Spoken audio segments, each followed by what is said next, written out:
Welcome back to my channel students.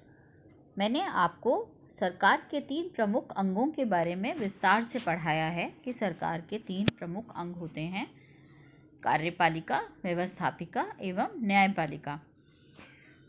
कार्यपालिका के बारे में हम डिटेल में पढ़ चुके कि कार्यपालिका के अंदर प्रेसिडेंट आते हैं, साथ ही प्राइम मिनिस्टर और वाइस प्रेसिडेंट। फिर हमने लेजिस्लेचर यानी कि व्यवस्थापिका के बारे में पढ़ा कि व्यवस्थापिका के अंदर भी प्रमुख अंग या उसका विभिन्न अंग जो हैं वह प्रेसिडेंट होते हैं और 2 हाउसेस होते हैं, लोकसभा एवं राज्यसभा। राज्यसभा के अंदर मेंबर्स की क्या क्या मुख्य विशेषताएं होती हैं और राज्यसभा के मेंबर्स की क्या क्या मुख्य विशेषताएं होती हैं, इन सब के बारे में हमने डिटेल में पढ़ा। अब सरकार का तीसरा और प्रमुख अंग है जुडिशरी, जिसको हम न्यायपालिका कहते हैं। आज मैं आपको न्यायपालिका के बारे में इंट्रोडक्शन दूंगी या न्यायपालिका के बारे में बताऊंगी और इसी के बारे में फिर हम आगे 4-5 वीडियोस में न्यायपालिका के बारे में पढ़ाई करेंगे। तो आज मैं आपको न्यायपालिका के बारे में बताऊंगी कि न्यायपालिका जो है वो हमारी सरकार का या हमारे देश का एक प्रमुख अंग है। 3 प्रमुख अंग हैं, लेजिस्लेचर यानी कि व्यवस्थापिका, एग्जीक्यूटिव यानी कि कार्यपालिका और तीसरा और सबसे महत्वपूर्ण अंग यानी कि जुडिशरी। आपको शुरू में भी मैंने आपको बताया था, लेजिस्लेचर का काम है कानून बनाना, एग्जीक्यूटिव का काम है या कार्यपालिका का काम है उन कानूनों का क्रियान्वयन करना और जुडिशरी या न्यायपालिका का कार्य है कि यह देखना कि क्या इन कानूनों का निर्माण एवं इनका क्रियान्वयन संविधान के अनुसार हो रहा है या नहीं।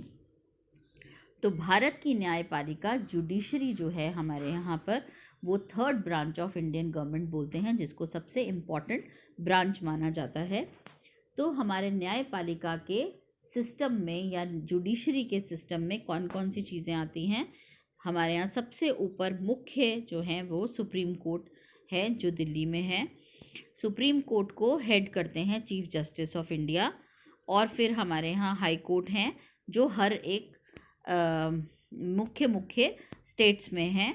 और फिर हमारे यहाँ डिस्ट्रिक्ट कोर्ट्स हैं, फिर लॉयर्स हैं, वो भी एक जुडिशरी सिस्टम का पार्ट हैं। जजेस जो हैं वो भी जुडिशरी सिस्टम का पार्ट हैं और जो जेल्स हैं ये भी एक जुडिशरी सिस्टम का पार्ट हैं।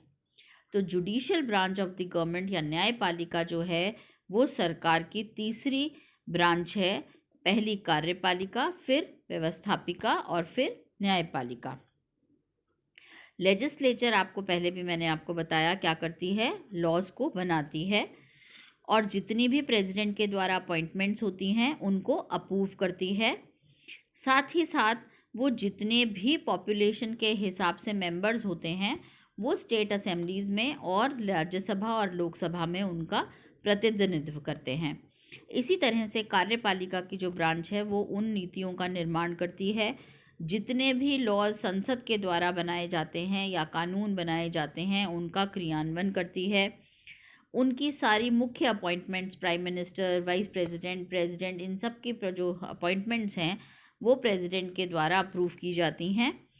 और फिर जुडिशरी की बारी आती है। तो न्यायपालिका का कार्य है कि यह देखना कि जो कुछ भी बना है वो डिसाइड करती है कि क्या वह सब चीज़ें संविधान के अनुसार हैं, क्या जो अपॉइंटमेंट्स प्रेसिडेंट के द्वारा की गई हैं वो संविधान के अनुसार की गई हैं, या जितने भी जस्टिस या नीतियों का निर्माण किया गया है क्या यह सब संविधान के अनुसार किया गया है। यहाँ पर 9 तरीके के जस्टिसेस होते हैं और फिर इनकी रूलिंग्स को ओवर पावर, मतलब इंसान जितनी भी रूलिंग्स जो की जाती हैं न्यायपालिका के द्वारा उनको भी जज जो है वो देखते हैं। तो जुडिशरी या जो न्यायपालिका की ब्रांच है उसका कार्य जो है वो कोर्ट्स के द्वारा किया जाता है। जुडिशियल ब्रांच जो है वो कोर्ट्स के द्वारा की जाती है। उसके अंदर कोर्ट्स होते हैं और वो लॉ का या संविधान का जो है वो व्याख्या करते हैं कि जितने भी कानून बनाए गए हैं, जितनी भी नीतियों का निर्माण किया गया है, जितनी भी नीतियों का क्रियान्वयन किया गया है, जो पैसा इस्तेमाल में लिया गया है, जो पैसा आय या व्यय का ब्यौरा दिया गया है, वह सब संविधान के अनुसार किया गया है या नहीं।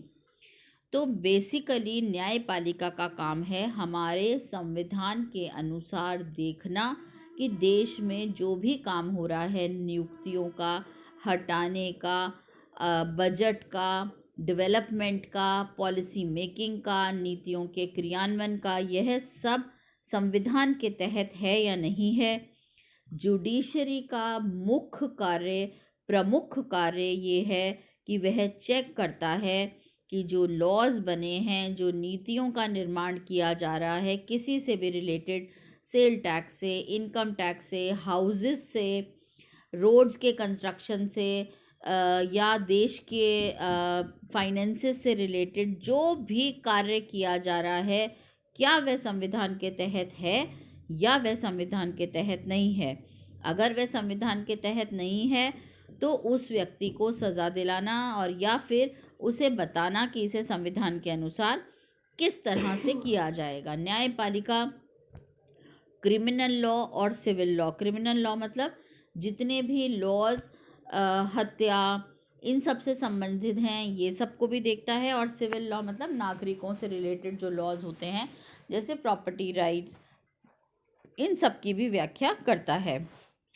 तो जुडिशरी हमारे यहाँ जो है, या जो जुडिशियल सिस्टम जो है, उसे हम बोलते हैं कि judicial system is the system of courts that interprets मतलब व्याख्या करना, and applies the law in the country, यानी कि कंट्री के अंदर कानून का क्रियान्वयन करना।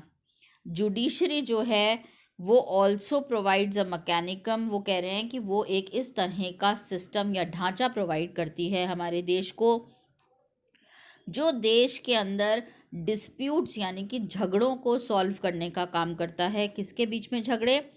सिटीजन्स और नागरिकों के बीच के झगड़े, नागरिक और गवर्नमेंट के बीच के झगड़े, दो स्टेट गवर्नमेंट के बीच के झगड़े, या फिर स्टेट गवर्नमेंट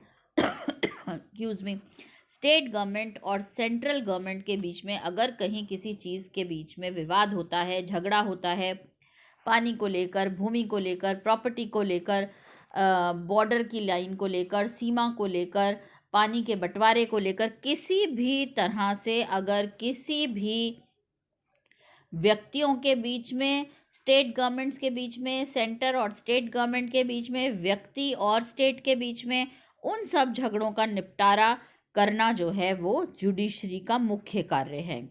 अब हमारे यहाँ जुडिशरी कैसे ऑपरेट करती है? तो इंडियन जुडिशरी जो है वो सुप्रीम कोर्ट, सबसे ऊपर सुप्रीम कोर्ट होता है, फिर स्टेट में हाई कोर्ट्स और यूनियन टेरिटरीज़ में हाई कोर्ट्स होते हैं, और फिर उनके बाद सबॉर्डिनेट कोर्ट्स होते हैं, निचले कोर्ट्स होते हैं जिनको हम डिस्ट्रिक्ट कोर्ट्स, न्याय पंचायत और ये ट्रिब्यूनल्स, ये सब बोलते हैं। तो जुडिशरी का सिस्टम जो है वो इस तरह से लॉ की व्याख्या करता है। तो भारत की न्यायपालिका की जानकारियां अगर हम देखें तो सबसे ऊपर सर्वोच्च न्यायालय है जो दिल्ली में है और एक ही है। फिर हमारे यहाँ उच्च न्यायालय, हाई कोर्ट्स हैं, 24 हाई कोर्ट्स हैं। फिर जिला एवं सत्र न्यायालय हैं जो प्रत्येक जिले में एक है, हर डिस्ट्रिक्ट के अंदर एक न्यायालय है। और फिर उसके बाद नीचे मुंसिफ न्यायालय हैं, प्रत्येक जिले के अंदर एक हैं, और उनके नीचे अधीनस्थ न्यायालय होते हैं। तो बेसिक जुडिशरी का स्ट्रक्चर आप सबको समझ में आया कि सरकार के 3 प्रमुख अंग होते हैं, कार्यपालिका, व्यवस्थापिका और न्यायपालिका।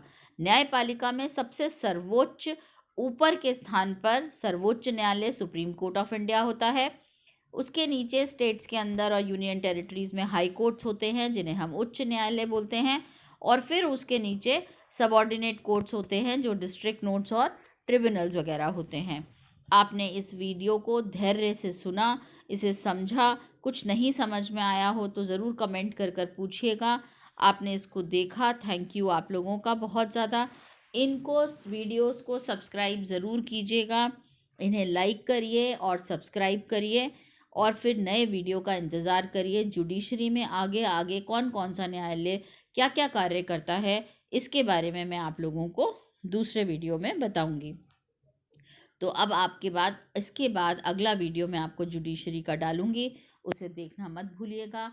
क्योंकि इसको सब्सक्राइब करिएगा और साथ में बेल नोटिफिकेशन प्रेस करिएगा, ताकि बेल नोटिफिकेशन प्रेस करने पर जैसे ही मैं दूसरा वीडियो डालूंगी आप लोगों को इसका इंटीमेशन मिल जाएगा और आप उस वीडियो को देख पाएंगे। Thank you so much students, धन्यवाद।